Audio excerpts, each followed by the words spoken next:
Welcome to a special podcast for Vajiram Ravi.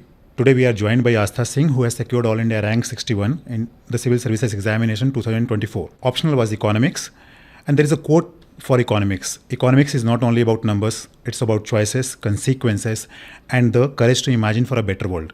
So today we are going to learn about her choices, her consequences of those choices, and her courage to imagine to a better world. Because in civil services, civil not only imagine, but you will execute policies for something which is for a better world.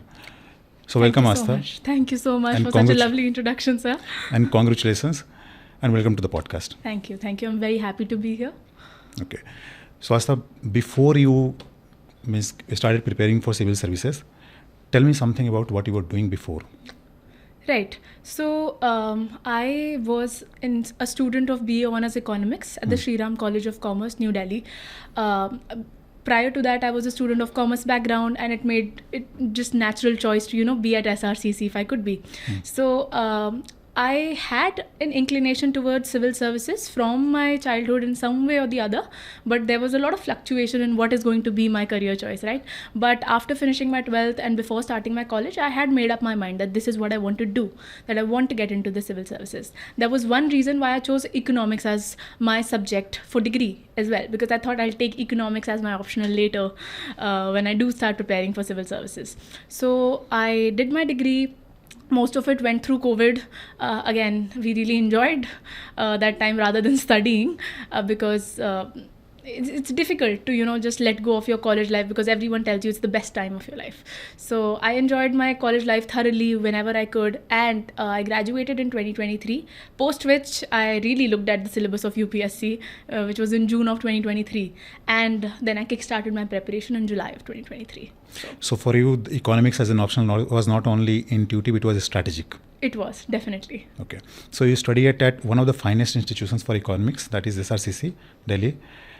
So how do you compare economics as a study in university and when you are studying economics for UPSC? I think there's a lot of overlap between the two. The degree course is obviously way more detailed. There are a lot of subjects that are not featured in the syllabus of UPSC. And for example, mathematics is a huge part of our course in Delhi University of Economics Honours. But thankfully, that is not featured that much in the UPSC syllabus. So I think most of the subjects do coincide. However, the university course is much vast as compared to the UPSC syllabus. So I personally enjoyed studying for UPSC way more, because back in college it felt like a burden, because 3 semesters of my college life it was online, barely was in touch with the syllabus, and then jumping into offline college life, it was difficult to grasp all of economics all at once, right?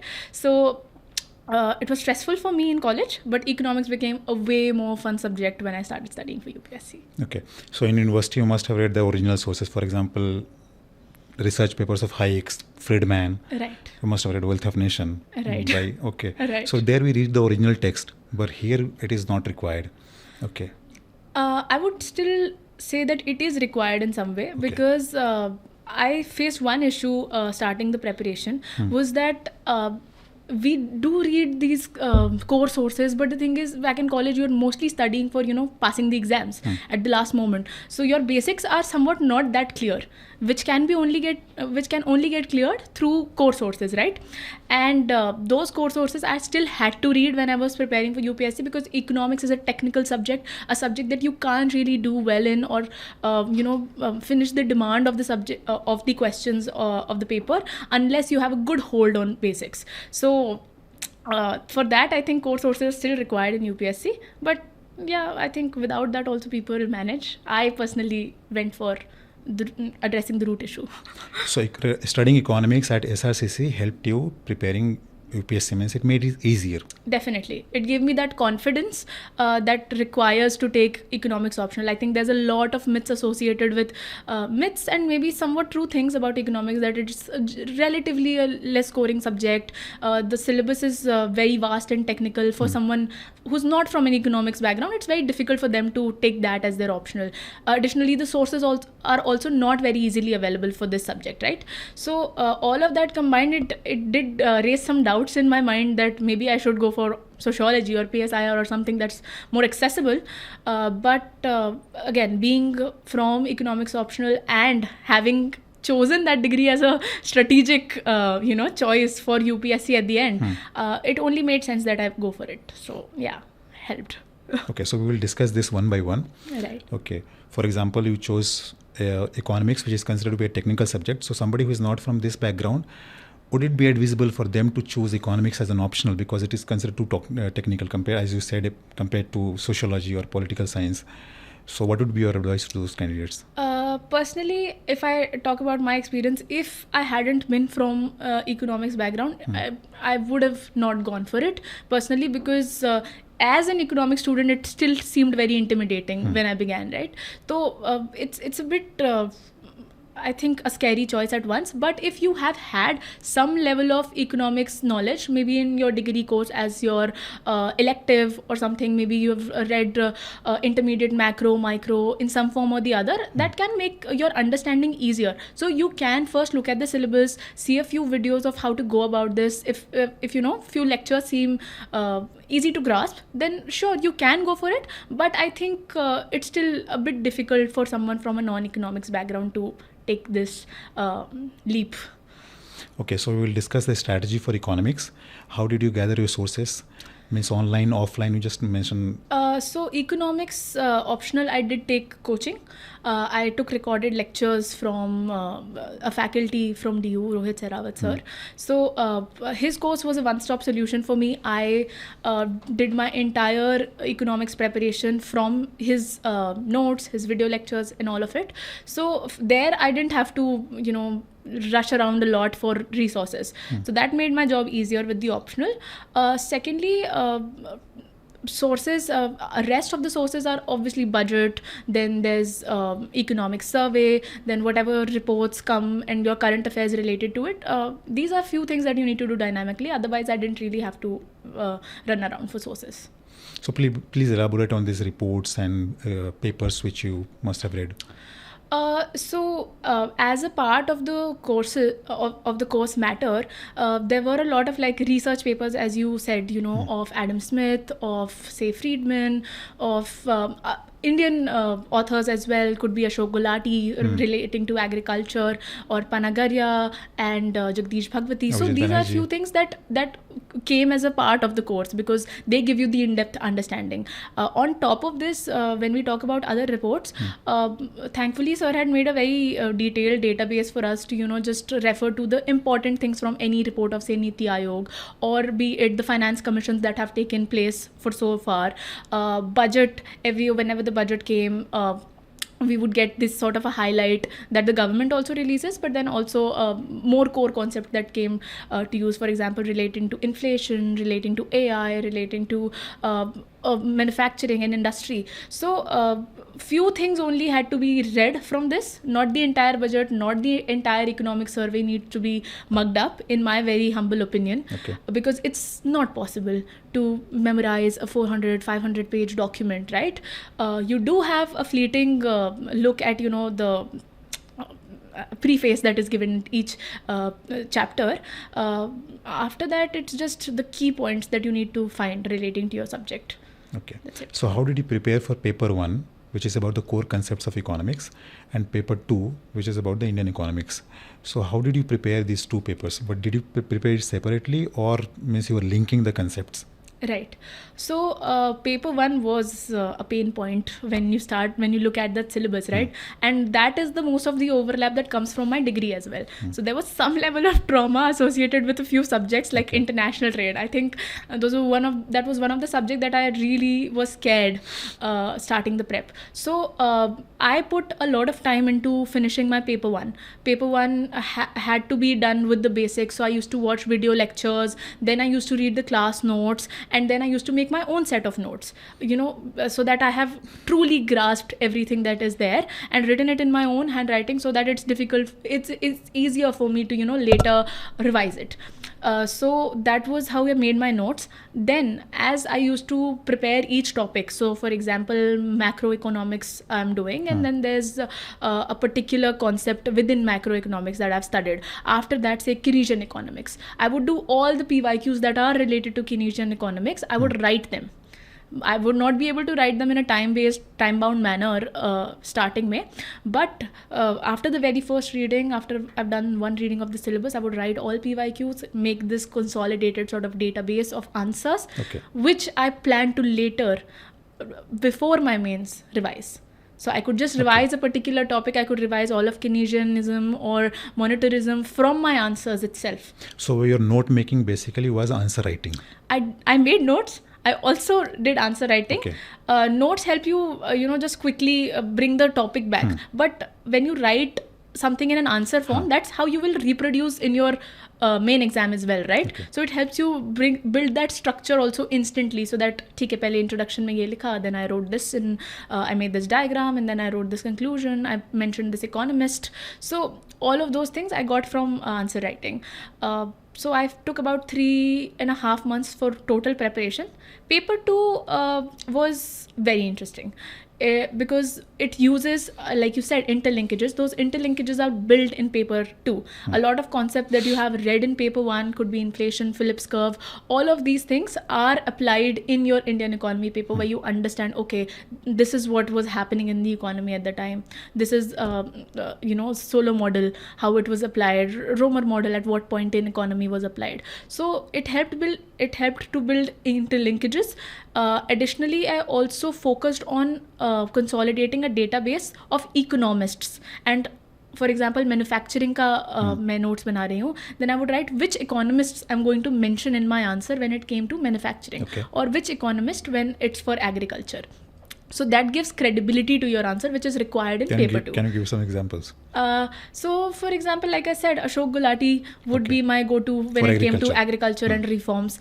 Then when I had to sort of promote the growth bound development, right? That would I would mention Arvind Panagaria, I would mention Jagdish Bhagwati. When I would have to do inclusive development, there I would mention Amartya Sen, right? Development economics. Yeah, exactly. So accordingly, I made this sort of database, and closer to mains, I also made a data sheet where all important growth rates, all important years and graphs I would have made. And before my exam, one day before my exam, or in the 3 hours before paper 2 or paper 1, I would just revise that rather than going back to those bulky notes. So when you were referring to Ashok Gulati, because these are the people who also write in the newspapers. Yeah. So what you means taking the information means information from the newspapers or from the core books?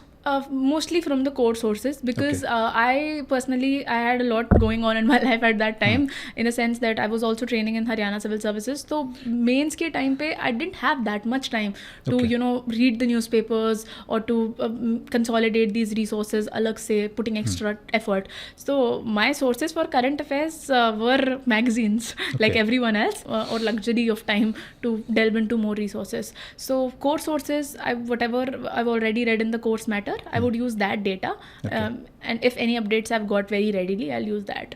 But I think newspaper. So what are you referring to any economic periodicals or economic newspaper, for example, the Economic Times? Only during my interview.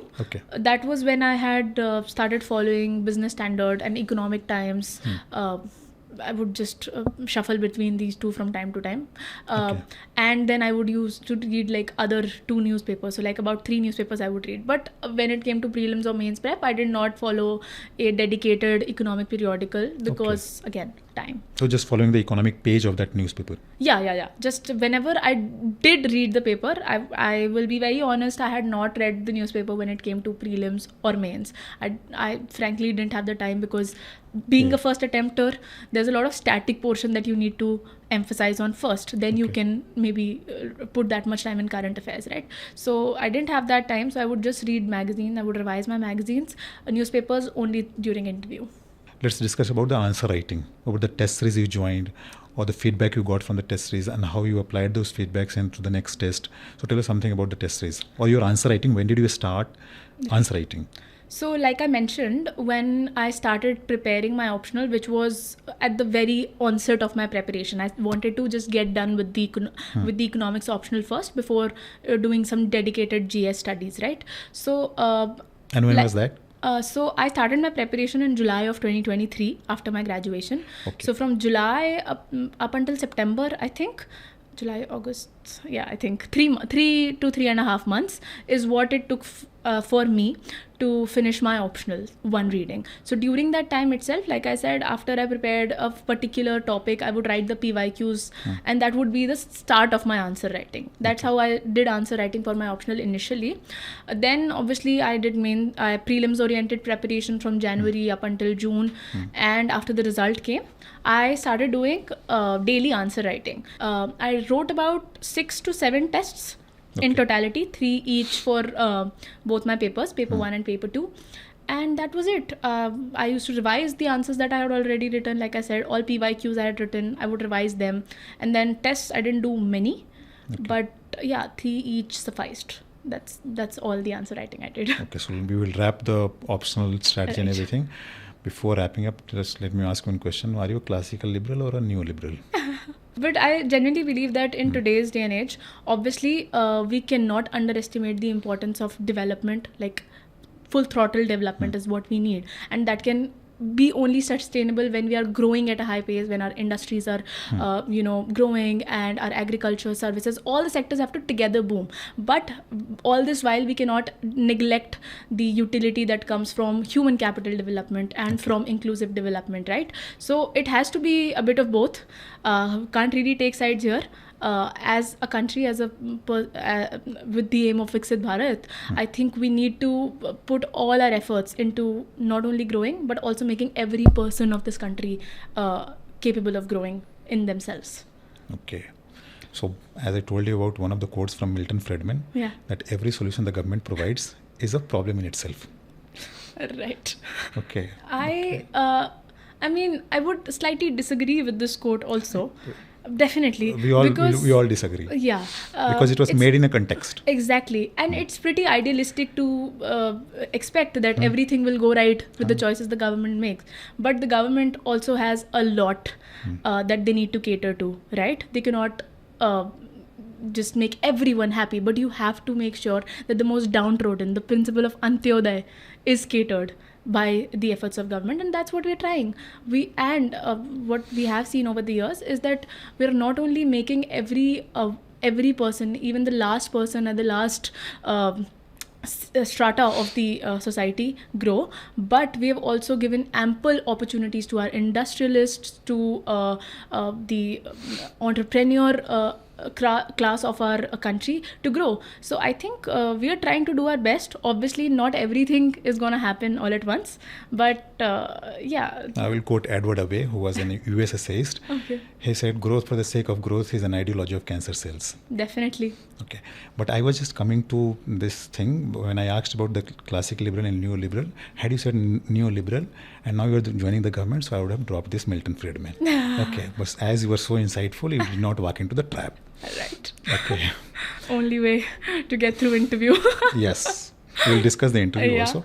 But before moving to that, let's discuss about your scores in essay and ethics. So I scored 111 in essay and I scored 114 in ethics. Discuss the strategies for the essay and ethics, because essay's score this year, your score is very good compared to this year's standard. It has been scaled down this year. Right.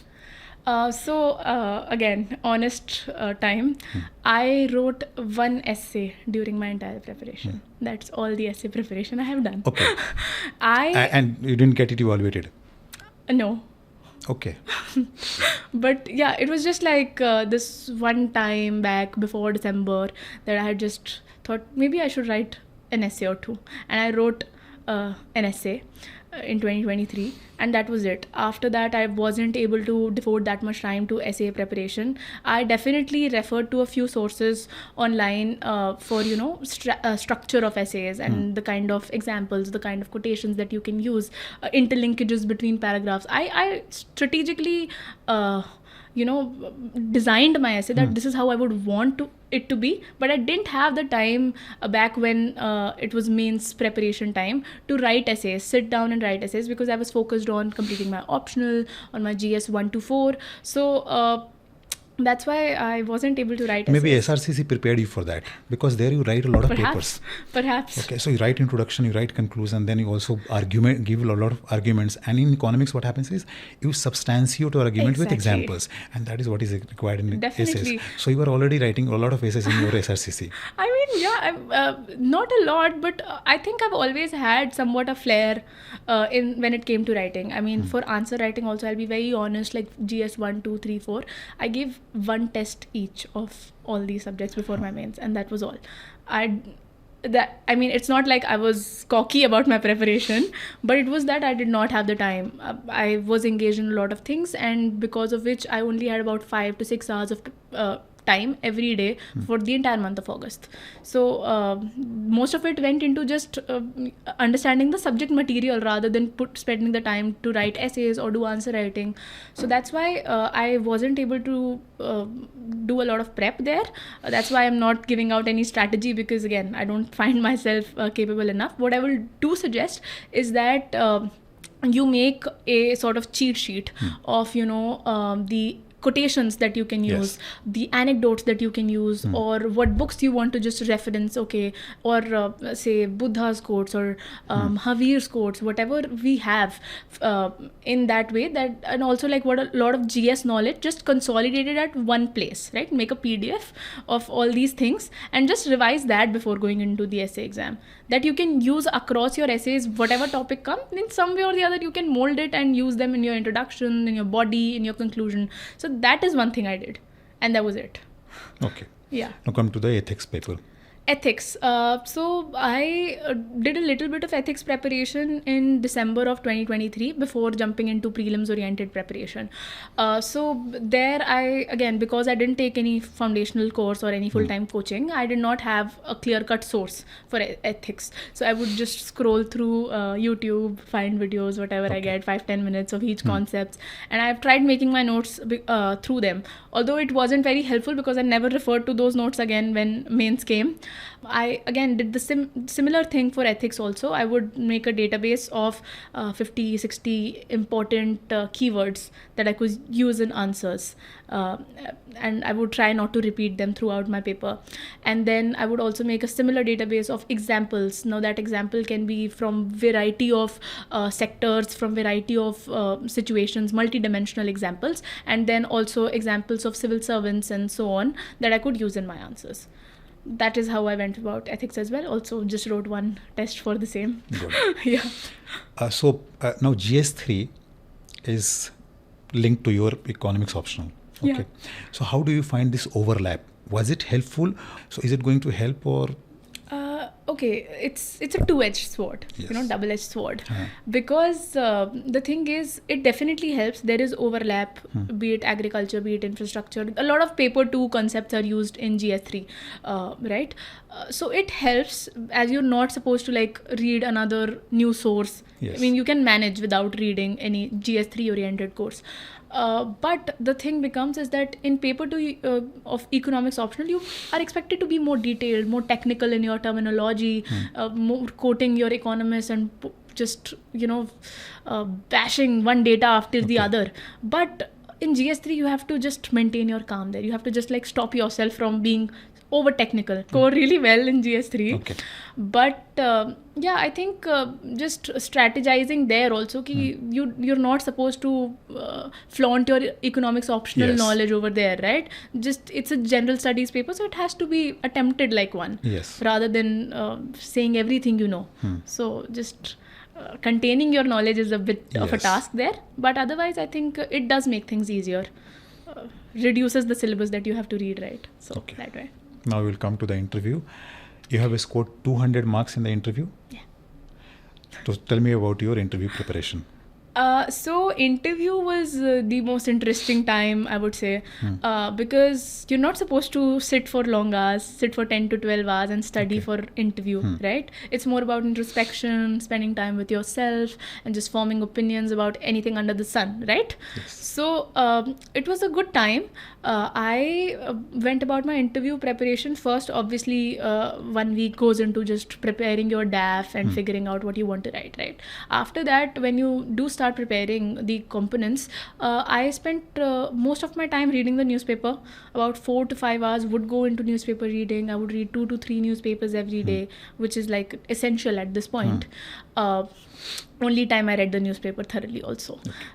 So after that, I would spend some time, preparing each component of my DAF. So say it be my schooling or my college, then my job or my optional and my hobbies, right? So one day after the other, I would just pick up these topics and I would make detailed notes and write questions to myself. I would also analyze the transcripts that have already been out there, and I would try to brainstorm more questions that can be asked from my DAF. And I would write those questions and then I would write answers to them, what I would answer if this was asked to me.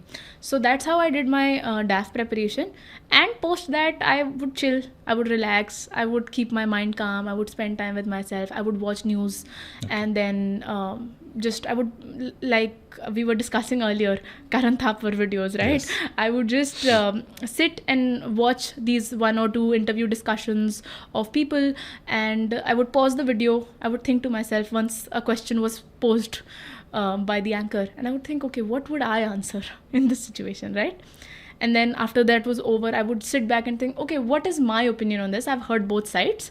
Now what is going to be my opinion? So a lot of time went into opinion forming, which I hadn't previously done ever, right? Because you're just so engrossed in studying that these are the pros, these are the cons. You don't really have to give your opinion up until mains, right? Huh. So here it was a very introspective phase. And then in the evenings, I would just sit with my mama, my uncle, and I would just discuss my DAF, discuss my hobbies, why I want to do this, anything under the sun. He's an army man, so a lot of things related to civil military fusion we would discuss. So I think that's how my interview prep went. And again, mocks. So you were part of IGP program of Vajiram Ravi. Yes. Tell me, how did it help? Very honestly, it was an eye-opening experience for me. I think it was my second mock, right? The first mock I had given, I didn't get that thorough feedback from it. So the second mock, I was, since delusion, delusion is the solution, right? So I was just confident when I walked in. But then when the interview went, I could visibly, while sitting in that interview, think and see that, there's a lot of shortcomings, a lot of gaps, like a lot of places where I had messed up. And that was visibly pointed out by you as well. I got a very detailed review from the panel and then from Sir. Sir was there outside watching me all this while and making these detailed 2-3 pages of feedback Sir had made for me. And I think it was a very, very altering mock. It altered how I went about my preparation thereon. I found the gaps truly. And I think thereon the graph really went up. Yes. This is what we are doing at Vajiram compared to the other mocks, that we would be watching your mock from outside. Right. Yes. And I keep quoting that thing that sometimes the eye misses and the camera captures. Exactly. Okay, so I was looking into the camera and was watching you. Yeah. Okay.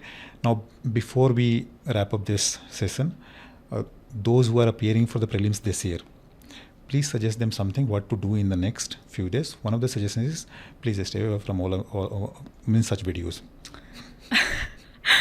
I mean, it's fair, right? Because now is the time, there's a lot of toppers you'll see and you would want to see their strategy, what they did right, and adopt it. But very frankly, it's too late to now change your strategy at all, right? And why change your strategy? You have prepared for so long, at least a year or 1.5 years of your life have went into it. You're surely doing something right. So believe in yourself is what I would suggest at this point. I'm not going to suggest you any strategy at this point. I would just say what you've already done, whatever your sources have been so far, just keep revising them. Do not develop a FOMO of never-ending material coming on YouTube, Telegram, wherever, right? You will see new material popping up every day, but stay off of it. You have done enough. Just revise it. Revise your one source of current affairs. Revise your 1 or 2 sources of static over and over again so that you're confident in matter that you've already studied, right? PYQs, if you can, just give a fleeting look at all those PYQs that I'm sure you must have already done. And more than that, just believe in yourself, be around people you love, be around people who make you feel confident about yourself, because this is the time where your confidence is gonna make or break, right? When you sit in that interview, in that hall to give that prelims for 2 hours, the only thing that differentiates you from a person who will not clear is that you kept your calm. You kept your calm in those 2 hours. You were able to deliver whatever you had already studied, and you do your best there. So just keep your mind cool, smile through, just going through that paper, flipping through those pages, and smile and tell yourself, you've got this. It's done. So yeah, just stay happy. Astha, you qualified this exam in the very first attempt with a rank of 61. Right. Okay, so there must be something which was going right. Can you identify that one distinctive feature which worked for you, that you qualified this exam in the very first attempt? Means the do's and don'ts. So tell us more about the don'ts. Right. So, if I didn't clear this exam in the first attempt, I would blame a lot of things for going wrong in my life, right? A few marks here and there, I might not have made it. So, there will be a lot of bad things happening in your life. First thing that you need to do is just not care. Just don't care ki, okay, I don't have this particular resource. Oh, I'm not living in Delhi. Oh, I haven't taken coaching from this institute. I have not read this particular source, so I will fail. So that kind of mindset I had changed early on in my preparation. Okay. I was like, whatever I'm doing right? I've taken this decision. I'm qualified enough to take these decisions for myself. So I believed in myself from day one. Secondly, consistency. I had a lot of phases in life, could be in my personal life, and then again other commitments that you get, because of which you're not able to devote the amount of time that a person who's full-fledgedly preparing might, right? So there will be days when you're thinking, oh my God, something's going wrong in my life. How will I study? And you just leave the matter. You're like, okay, I'll take a break for 4 days. That is not something that you need to do. Even if you can give 2 to 3 hours of your time to this preparation, even on the worst day of your preparation, that means you're doing something right and you will surely succeed. So consistency cannot be compromised at any point. Thirdly would be the importance of smart work. I have said it before and I will say it again. I believe that hard work in this preparation has been over-glorified. Okay. You need to work hard, of course. You cannot slack. But just plain grunt work, just sitting down, keeping your head down and just studying anything that comes in front of you without really thinking what you're studying, without thinking if this is even relevant for my course, if I need to put the time in this, and just reading, that is not going to help. What you need to do is sit down and strategize. Sit down and think, okay, this is my goal. This is what I need to cover, this particular point of syllabus. This is the minimum amount that I need to study. Just do that. Do that over and over again. That is all. Just strategize. Do not blindly follow anyone's strategy, let alone mine. And be your own person. Use your own mind in this preparation. I think that's what I did. I was told by a lot of people that, okay, you haven't done this. Oh my God, you might not make it. I've had people in my life who would say that, because my journey has not been conventional. So don't be afraid of having a different path, a different journey, an unconventional journey, and you're good to go. That's all. So tell me about not the macroeconomics, the microeconomics. Means tell us about your days and weeks. Right. Okay, how did you surpass the drudgery of routine? Because routines can be both constricting and also liberating. So how did you pass your days and weeks? Right. So for the most part of my preparation, I had not really made a schedule. Okay. So I would really go with the flow at times. I mean, I had not made this timetable that, okay, in this particular month, I will first do this and then do this and then do this, and by this time I will be finished. What I would do is that I would finish one subject and then I'll think, okay, am I feeling like history? Am I feeling like polity? And then I would just pick up polity and then I would give myself 15 days. Keep 15 days, I have to finish this, no matter how much time it takes. So these are the kind of schedules that I used to make, or timetables. Talking about my day, back in college I was a night owl. I would study till like 5 a.m. in the morning and then sleep throughout the day and stuff like that. But I knew that this is a long preparation, this is a marathon. I need to prioritize my health as well, right? So I became a morning person. I used to wake up at like a decent time, about 7:30, 8, get to studying by 9, then study up until lunch, have lunch, watch some show on Netflix or Prime. I did all of that, and then I would take a nap. I would study again, have some tea, then study till dinner. Then post dinner you study. So I did enough studying. I'm not gonna say that hard work is not needed, but it's not supposed to be on the cost of your mental health. That is what I prioritize. I did not really go off social media except for that 1 month before mains. I was on social media throughout because I was preparing from home. I did not have a friend group nearby. I needed to stay in touch with people. I'm a bubbly social person. So for that, it was necessary for me. But I obviously used it in a regulated manner. So yeah, my days were flexible. My schedule was flexible. But again, discipline was a huge part of it. I would be disciplined. If I had said that I would study for 10 hours today, I would study. But when would those 10 hours be? That was flexible depending on my day, the rest of my course that I needed to attend to. But yeah, that's how it went. Okay. So anybody who's watching this podcast, remember that every story is different, every personality is different. So take all these suggestions and mold it to your needs. This is what we call the wisdom. Okay, as you mold the information, the strategy according to your needs, this is where the wisdom lies. Okay, so thank you, AASTHA. It was a wonderful session. Thank you so much, sir. I'm glad I could be here. All the best. Thank you.